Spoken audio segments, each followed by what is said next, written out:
So we're going to do a walk around inspection, show you lights, startup, and a test drive of this beautiful Viper Red 1997 Dodge Viper RT10. This particular Viper comes to us, it's a low mile, just over 40,000. I'll tell you exactly what the odometer says on the test drive of the vehicle, but so lower miles. Very nice driver Viper. Very low production of these 1997s. Was the last year of the smooth hood. It is the second generation Viper, but they only made 117 RT10s in 1997, so which makes this a rare RT10. So like I said earlier, the car is finished in the Viper Red. It does have the factory polished wheels, and the factory wheels are in very good condition. The paint shines very nicely. It does have a few flaws like you would expect for a 40 to 50,000 mile car. One thing that's fairly common on these low high performance vehicles is the rear valance underneath the bumper. And this one's got a fair amount of scratching down low, but of course you got to get on the ground, so it'd be very difficult for Tyler to show that. It's all up underneath the car, like if those concrete barriers in parking lots. It kind of looks like maybe it got a little too close to the concrete barriers. The headlights do have some very light aging. They're still clear. Across the front of the car, there are a handful of small stone chips like you would expect on the front of a car, but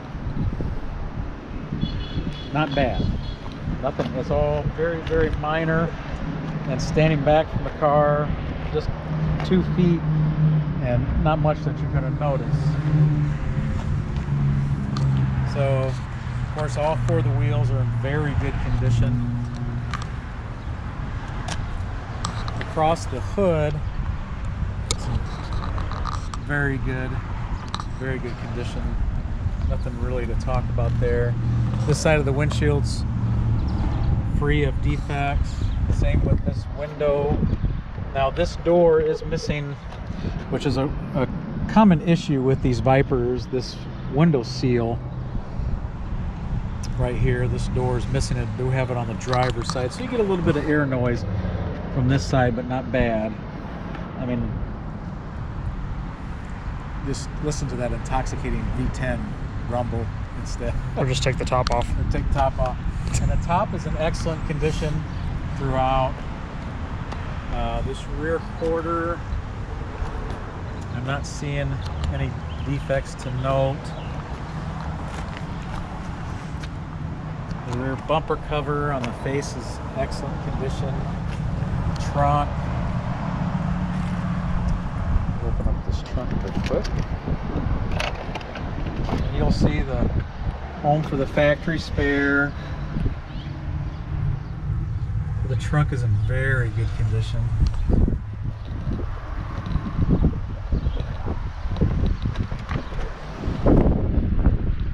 And on the back of the car, you'll see the Borla exhaust tips. It does have Borla mufflers and Borla exhaust tips. So we come around the driver's side. I'm not really seeing any defects to note on the driver's side. Driver's door is in excellent condition. There is a minor scrape on the back of the driver's mirror that's been touched up. Oh, on the interior. The interior is in very good condition. Both door panels are in excellent condition. The dash, both seats, showing very minor. It's a little bit of wear there, but other than that, seats are in excellent condition. The trim piece around the shifter and the ashtray, you'll see it's got a little bit of wear. Just a very, very slight warping. You see the passenger side, it's in very good condition. So we'll pop the hood, do a startup, and then show you some lights working.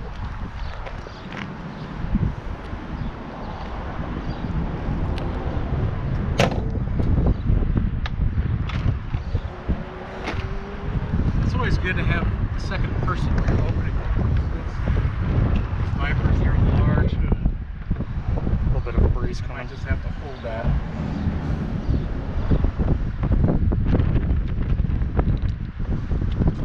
It does have aftermarket Canon air filters. Yeah, air filters. And an aftermarket aluminum radiator.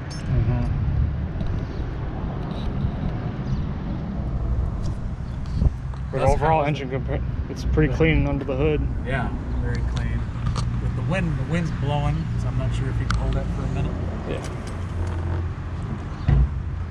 This houses that rather large 8-liter V10.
Grab the other camera and we'll go for a test drive. Oof.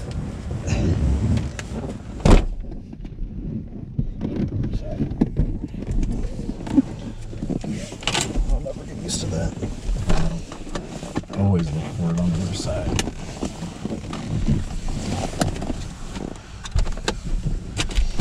Well, we found the seat belts. Now we're belted in. We can go for a test drive. And that beautiful Viper Red 1997 Dodge Viper RT10. So we'll get it started up here. Sorry, adjust your seat. Yeah, let's think about it.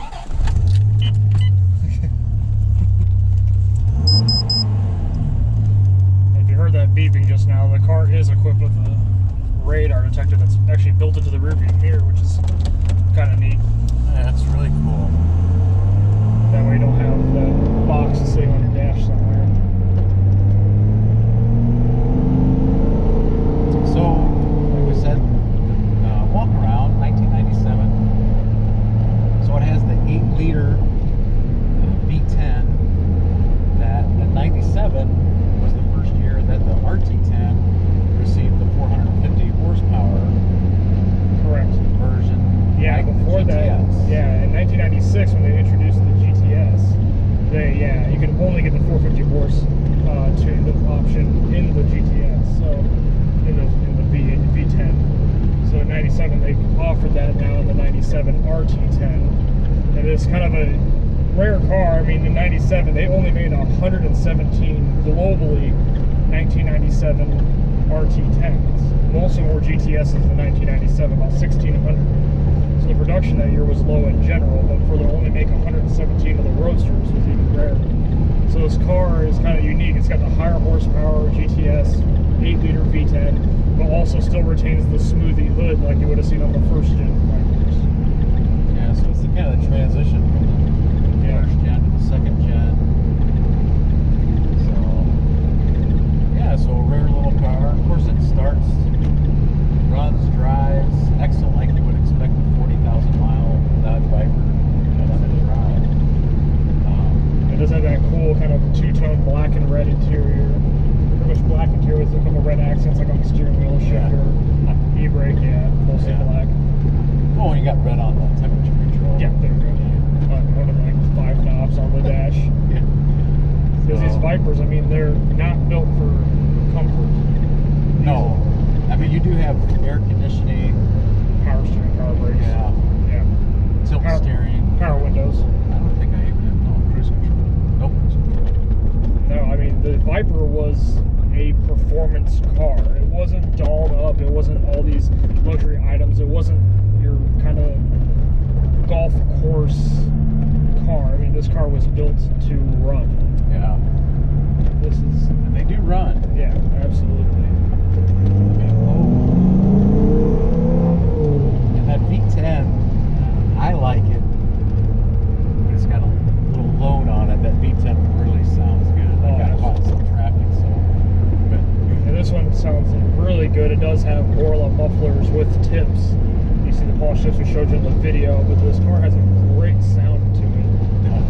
And especially when it's just sitting there, it does have that kind of typical, and they all have the Viper kind of rough idle, almost like a chop of like an old school V8 a little bit. But yeah, and it sounds awesome. I think it just gives the car a lot of character. And this car still performs awesome. I mean, like you'd expect a low model Viper to perform. I mean, you can really feel the Carroll Shelby influence. Absolutely. Especially in the cockpit, you know, it's minimalistic, you know, like the Cobra. Yeah, it feels like I've said it before. They feel like driving a modern day Cobra. You're sitting pretty much, your backs are just about up against the rear tires. I mean, it's just a nice lightweight chassis, tubular chassis with a 450 horsepower power plant up front. And no frills. You get in, strap in, and go. Yeah. And you know, but they're comfortable enough. You can cruise like we've been cruising. We've been, you know, constantly between 50 and 60 miles per hour, just cruising along. And it's a very comfortable car. But you know, of course, they have it. If you want it, downshift and go. You know, and I am not getting on this car by any means. It's got a 5,500 red line. I'm barely hitting, you know, 3,500 RPMs, and the car just has plenty of torque and horsepower.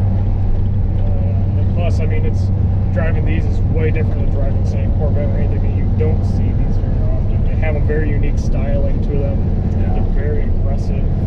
I mean, when you go by, I mean, you grab attention, especially this Viper Red. I mean, this is a loud supercar. Yeah.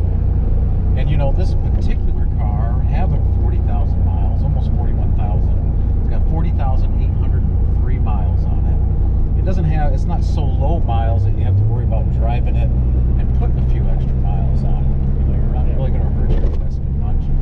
And it, you know, and so you know the car's also been driven and maintained. And being a fairly stock car, I mean,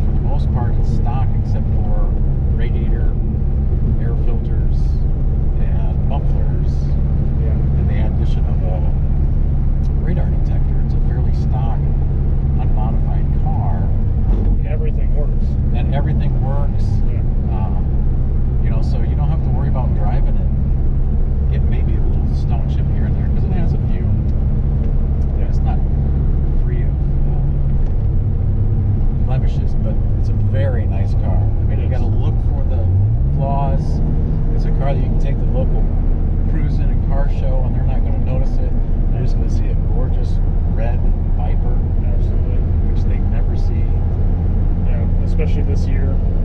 Yeah.